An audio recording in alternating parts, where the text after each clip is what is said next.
Globe చాలా భావోద్వేగాలతోటి ఆయనకి నివాళులు అర్పించడం, ఆయన దైవానికి ప్రతిరూపంగా భావిస్తూ కీర్తించడం, స్తుతించడం ఇవన్నీ చూసాం. ఈవెన్ భారతదేశంలో కూడా ఓల్డ్ సిటీలో కూడా, హైదరాబాద్ ఓల్డ్ సిటీలో కూడా జరిగినాయి, కశ్మీర్లో జరిగినాయి.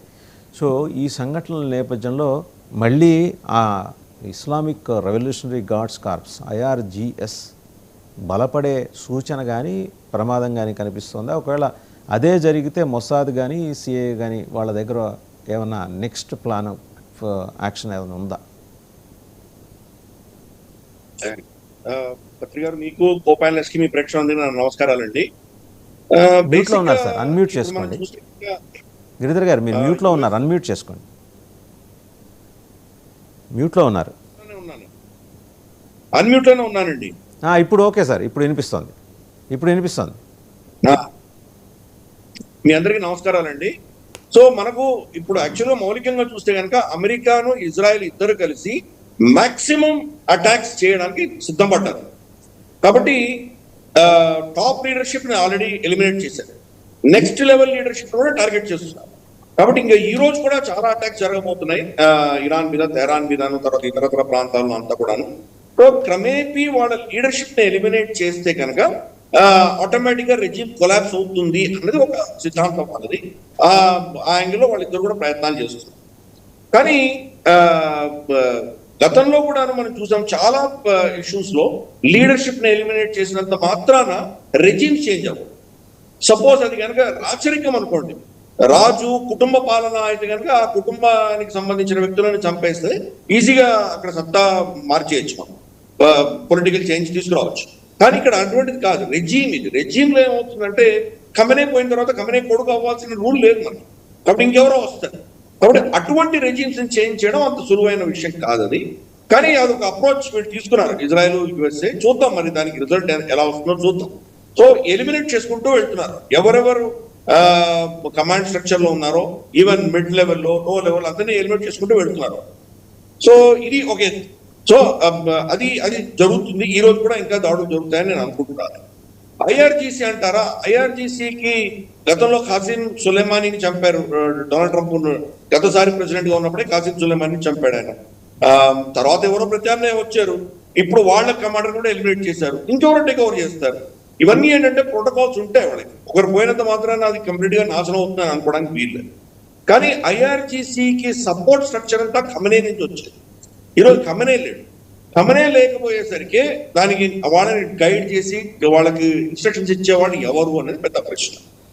సో మరి ప్రెసిడెంట్ పెషెస్కియాన్ ఆయన చేస్తున్నాడా, లేదా ఏదో టెంపరీగా ఇప్పుడు ఏదో కౌన్సిల్ పెట్టారు, ఆ కౌన్సిల్ నిర్ణయించి వాళ్ళని చేసుకుంటుందా, ఆ కౌన్సిల్ ఈ రోజు బతుకుంటుందా, ఈ రోజు లోపల సాయంత్రం లోపల మరి అమెరికాను ఇజ్రాయెల్ కలిసి టార్గెట్ చేస్తాయా, ఇవన్నీ కూడా ఫ్లూయిడ్, వెరీ డైనమిక్ గా వెళ్తున్నటువంటి అంశాలు ఇవన్నీ కూడా. సో అందుకని మనం చూద్దాం, this is an evolving situation. దీని గురించి మనం పెద్దగా IRGC ఏమవుతుంది అన్నది 1-2 రోజులు 4 రోజుల తర్వాత మనకు అర్థమవుతుంది.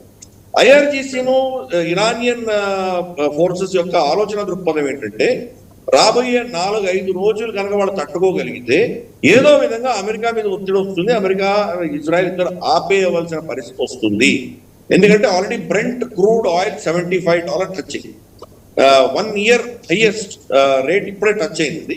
సో $75 per barrel అంటే సంవత్సరంలో ఎప్పుడు లేనటువంటి. మనకు భారతదేశం మనం ఏంటంటే ఫార్చునేట్ గా మనం 80% మనం ఇంపోర్ట్స్ మీద ఆధారపడి ఉంటాం.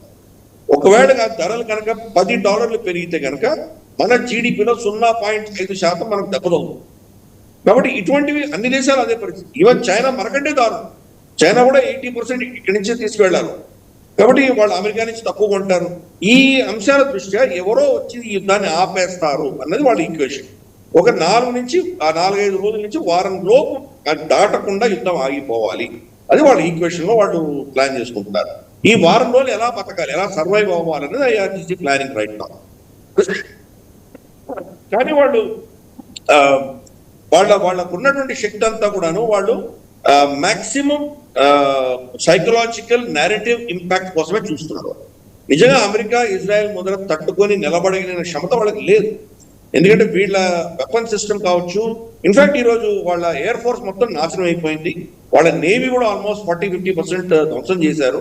మిగతా కొద్ది గొప్ప షిప్పులు ఎక్కడున్నాయో, తర్వాత సబ్మరీన్స్ అవి కూడా పోతాయి. కాబట్టి వాళ్ళకి ఉన్నది మిగిలిందల్లా రెండే, ఒకటి మిసైల్స్, రెండు డ్రోన్స్. ఈ రెండింటిని వాడుకునే వాళ్ళు ఏదో కొంత డ్యామేజ్ చేసే ప్రయత్నం చేస్తారు. ఫర్ ఇన్స్టెన్స్ ఇరాన్ వచ్చేసి యుఎస్ఎస్ అబ్రహాం లింకన్ మీద మేము దాడి చేశాము, దానికి దెబ్బలు తగిలాయని వాళ్ళు క్లెయిమ్ చేస్తున్నారు. ఫుటేజ్ ఏం లేదు అక్కడ. అమెరికా దాన్ని కంప్లీట్గా డినై చేసింది, మాకేం ఏం జరగలేదు, వీళ్ళు అన్ని షూట్ డౌన్ చేశామని అంటున్నారు. కానీ ఈ మిసైల్ దాడులు పిన్ పాయింట్ ప్రెసిషన్ లో ఈవెన్ ఇరానియన్ దాడులు కూడా, for instance Abu Dhabi naval fleet మీద పడింది. అబుదాబిలో ఉన్నటువంటి నేవల్ కమాండ్ సెంటర్ మీద పడేసరికి వాళ్ళ ఫ్రెంచ్ షిప్స్ అవన్నీ ఉన్నాయి అక్కడ బాగా డ్యామేజ్ అయింది. అలాగే మనకు బహ్రెయిన్ లో ఉన్నటువంటి వాళ్ళ అమెరికన్ బేస్ మీద పడి అక్కడ కూడా బాగా డ్యామేజ్ అయింది. ఖతార్ లో ఉన్నటువంటి లాంగ్ రేంజ్ రడార్ ని వాళ్ళు టేక్ డౌన్ చేయగలిగారు. అంటే కొన్ని ఆస్పెక్ట్స్ లో వాడు చాలా అక్యురేట్ గానే వాడు కొట్టగలిగారు. బట్ ఆ కెపాసిటీ సస్టైన్ చేయగలరా, రాబోయే 5-6 రోజులు నిజంగా సస్టైన్ చేయగలరా, ఇది పెద్ద ప్రశ్న. రెండు, అమెరికా ఇజ్రాయెల్ కూడా ఊరికే ఉండవు కదా, వాళ్ళు ప్రోటోకాల్స్ కరెక్ట్ చేసుకుంటారు. ఎక్కడెక్కడ వాళ్ళ గ్యాప్స్ ఉన్నాయో, ఐరన్ డోమ్ లో కావచ్చు, డేవిడ్ స్లింగ్ లో కావచ్చు, వీటిలో ఎక్కడెక్కడ గ్యాప్స్ ఉన్నాయో ఆ గ్యాప్స్ ఫిల్ చేసేసుకుంటారు.